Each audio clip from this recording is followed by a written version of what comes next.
세상에서 가장 어려운 질문을 던진 사람이 있습니다. 존재란 무엇인가?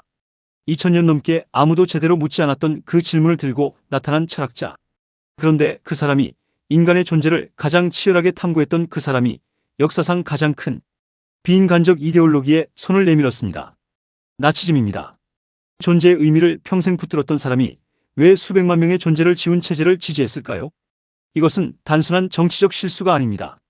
이것은 한 인간의 결핍이 철학 전체를 어떻게 오염시킬 수 있는지를 보여주는 20세기 가장 섬뜩한 이야기입니다. 마르틴 하이데거는 1889년 독일 남서부의 작은 마을 메스키르히에서 태어났습니다. 아버지는 가톨릭 교회의 술통을 관리하는 통장이었습니다. 집안은 가난했고 신앙은 깊었습니다. 어린 하이데거는 성당 복사일을 하며 성장했고 장학금으로 간신히 공부를 이어갔습니다. 그는 처음부터 신학자가 될 예정이었습니다. 예수의 수련원에 들어갔지만 심장질환으로 퇴소했고 그 후 프라이부르크 대학에서 신학을 공부하다 결국 철학으로 전향했습니다. 이 전환은 단순한 전공 변경이 아니었습니다. 그것은 신 안에서 찾으려던 존재의 근거를 이제 스스로 찾겠다는 선언이었습니다. 하이데거는 에드문트 후설이라는 철학자 밑에서 현상학을 배웠습니다. 현상학은 사물이 실제로 무엇인가 보다 우리에게 어떻게 나타나는가를 묻는 철학입니다. 하이데거는 이 방법론을 흡수하면서 동시에 넘어서려 했습니다. 그는 후설에게 배우면서도 후설이 보지 못하는 것을 보려 했습니다. 스승이 의식을 분석하는 동안 제자는 더 근본적인 것을 물었습니다.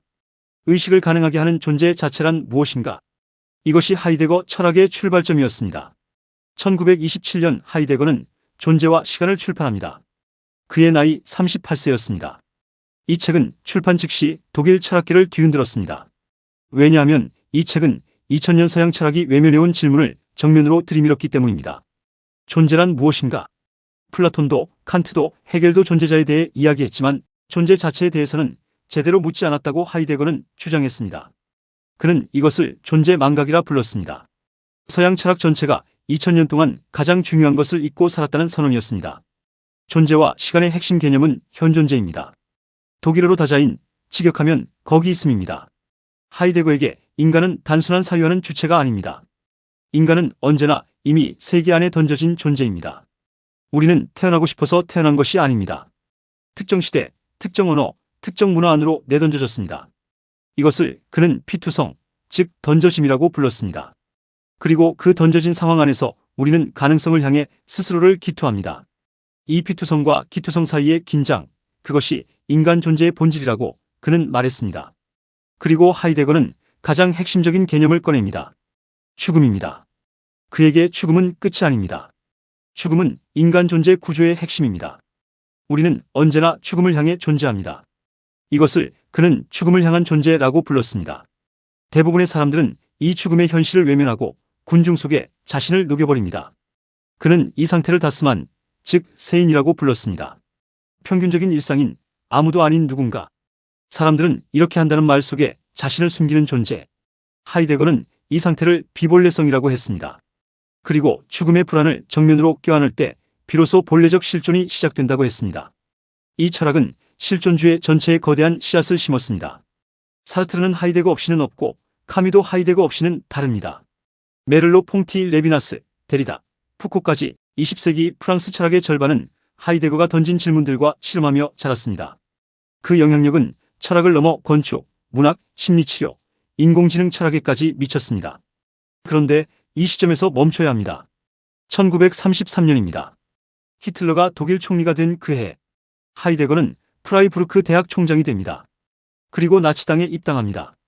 그는 나치즘을 단순히 정치적으로 지지한 것이 아니었습니다. 그는 나치즘에서 독일의 역사적 사명을 보았다고 말했습니다. 그는 총장 취임 연설에서 독일 학문의 자기 주장을 외쳤고 나치의 새 질서 안에서 대학 교육을 재편하려 했습니다. 유대인 교수들이 해고당하는 것을 묵인했습니다. 심지어 자신의 스승 에드문트 후설이 유대인이라는 이유로 대학, 도서관 출입이 금지되었을 때 하이데거는 침묵했습니다. 후설은 1938년 쓸쓸히 세상을 떠났습니다. 그리고 하이데거가 쓴 존재와 시간의 초판에는 후설에 대한 헌사가 있었지만 나치 집권 이후 출판된 판에서 그 헌사는 사라졌습니다. 이것을 어떻게 설명해야 할까요?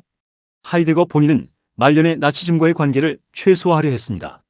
1946년에 쓴 글에서 그는 자신이 나치의 본질을 이해하고 내부에서 바꾸려 했다고 주장했습니다.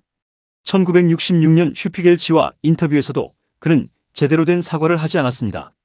그 인터뷰는 그의 사후에 출판되도록 조건을 달았습니다. 그리고 2014년 그의 개인 노트인 검은 노트가 공개되면서 더 큰 충격이 왔습니다. 그 안에는 반유대적 발언들이 담겨 있었습니다. 단순한 정치적 오판이 아니라 철학적 사유 안에 반유대주의가 뿌리내리고 있었다는 증거였습니다. 그렇다면 왜 그랬을까요? 여기서 하이데거의 결핍이 드러납니다. 그는 평생 인정받고 싶은 욕구와 싸웠습니다. 시골 통장의 아들, 가난한 장학생, 신학을 버리고 철학으로 전향한 아웃사이더. 그는 독일 학문의 최정상에 오르고 싶었습니다. 나치 집권은 그에게 기회처럼 보였습니다. 새로운 독일, 새로운 질서 안에서 철학의 왕이 될 수 있다고 믿었습니다.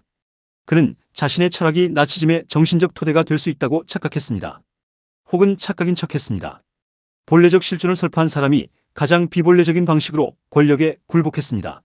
세인을 비판했던 사람이 시대의 흐름에 가장 무비판적으로 편승했습니다.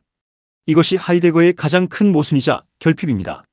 그는 자신이 가르친 철학대로 살지 않았습니다. 그의 사상에서 배울 것은 분명히 있습니다. 죽음을 의식할 때 비로소 삶이 진지해진다는 것. 군중 속에 나를 녹이는 것이 편안하지만 그것은 나의 가능성을 포기하는 것이라는 것. 우리가 세계 안에 던져진 존재라는 것을 인정할 때 비로소 그 안에서 진짜 선택이 시작된다는 것. 이 통찰들은 하이데거의 정치적 오류와 무관하게 유효합니다. 그러나 배척해야 할 것도 분명합니다. 철학적 깊이가 도덕적 용기를 보장하지 않는다는 것. 인간 존재를 가장 정밀하게 분석한 사람이 가장 잔인한 체제를 외면할 수 있다는 것.